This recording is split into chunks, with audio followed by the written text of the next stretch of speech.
Shalom Bapak Ibu Saudara yang diberkati Tuhan. Kebenaran kita hari ini 2 Februari 2024 berjudul Sampai Menutup Mata.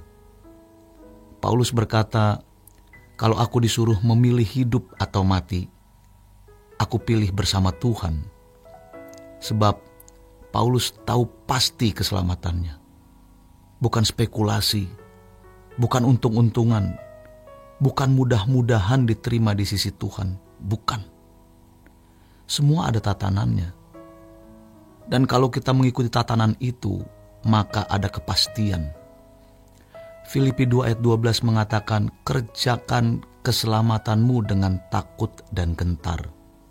Itu artinya kita harus merespon keselamatan yang Tuhan berikan untuk memasuki pengalaman penggarapan Tuhan atas diri kita di dalam dan melalui Roh Kudus. Dan itu luar biasa.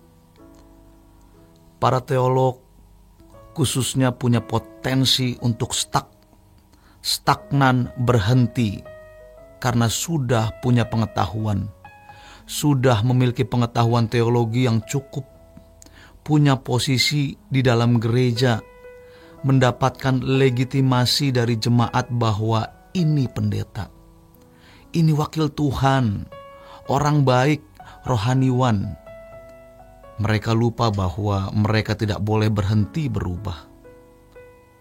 Perubahan berhenti waktu kita menutup mata.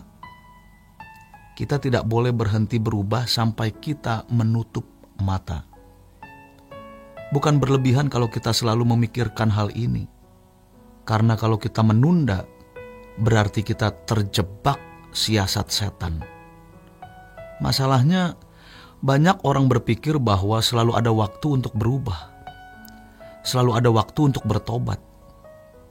Faktanya, dalam perjalanan hidup, ketika kesempatan demi kesempatan yang Tuhan berikan tidak digunakan, maka hati seseorang mengeras sampai dia tidak bisa bertobat.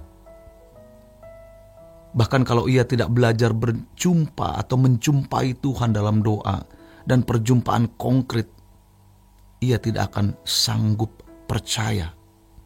Hingga nanti di ujung maut, ia mencoba untuk mencari, meraih-raih Tuhan, ia tidak mampu. Sekarang kita masih bisa berkata, aku percaya Tuhan. Tuhan masih beri kesempatan untuk kita memiliki pengalaman dengan Tuhan melalui doa. Pengalaman hidup setiap hari. Dia menyertai bukan hanya karena mau melindungi dan menjagai kita. Namun dia Bapa yang mendidik. Dia guru yang mengajar. Dan kita kagum terhadap hikmat kebijaksanaan Allah yang mengubah kita lewat berbagai peristiwa. Kalau orang Kristen baru, mereka memuji Tuhan karena kuasanya, keajaibannya, mengabulkan permintaan, menyembuhkan sakit, memulihkan ekonomi. Tapi Kristen yang dewasa mulai melihat kebijaksanaan Allah yang membentuk dia. Sebagaimana hubungan suami istri mestinya semakin hari akan saling lebih mencintai, lebih berterima kasih. Apa yang dilakukan suami terhadap istri atau yang dilakukan istri terhadap suami membuat dia berkata, kamu luar biasa. Kamu luar biasa. Tetapi karena dunia sudah rusak, menikah makin hari makin lihat bobroknya, makin menyakitkan. Waktu seseorang kenal Tuhan, cinta mula-mula itu belum membuat seseorang mengagumi Tuhan sebenarnya. Tapi cintanya membara. Mestinya cintanya akan matang lewat hari, bulan, tahun ketika melihat kebijaksanaan Tuhan membawanya kepada perwujudan keselamatan. Jadi keselamatan itu menjadi begitu menarik, begitu berharga, seiring dengan berjalannya waktu, karena kita mengalami Tuhan yang hadir dan menyempurnakan karakter kita. Tetapi sejujurnya, dari sekian banyak orang yang mengaku percaya, tidak banyak yang punya niat betul-betul ke langit baru, bumi baru. Kalau harus mati, ya matilah. Tapi tidak memiliki kerinduan untuk sampai langit baru, bumi baru. Kenapa? Karena mereka tidak mengerti keselamatan itu begitu berharga. Kita harus mengerjakan keselamatan dengan takut dan gentar.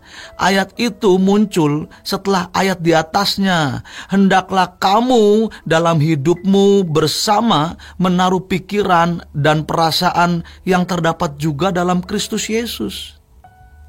Jadi mengerjakan keselamatan adalah usaha memiliki pikiran dan perasaan Kristus, atau usaha memiliki gaya hidup yang dikenakan Yesus, melakukan kehendak Bapa. Dan di dalam proses menjadi serupa dengan Yesus, memiliki pikiran, perasaan Kristus, kita mengagumi bagaimana Tuhan memproses kita. Dan disitulah sebabnya mengapa hidup kita menjadi menarik. Kristen yang benar pasti punya pengalaman bagaimana proses pembentukan itu berlangsung dalam hidupnya. Maka jangan berhenti berubah. Khususnya bagi para pendeta, jangan puas dengan apa yang telah kita capai. Perkarakan apakah kelakuan kita serupa dengan Yesus. Seharusnya makin hari makin melihat keindahan Tuhan, karena Tuhan mau kita punya kemurnian, kesucian seperti Yesus. Kita kagum akan hikmat Tuhan yang menuntun kita.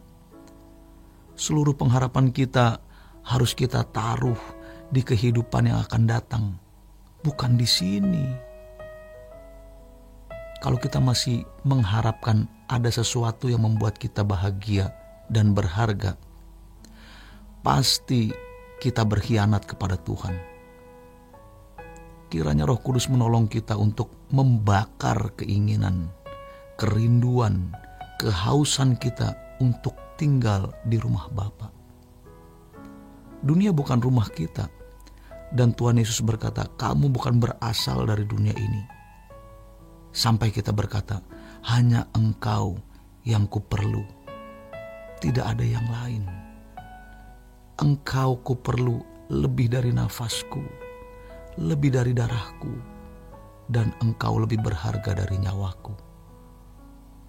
Ini bukan sekedar kalimat, namun harus dihayati dengan sungguh-sungguh.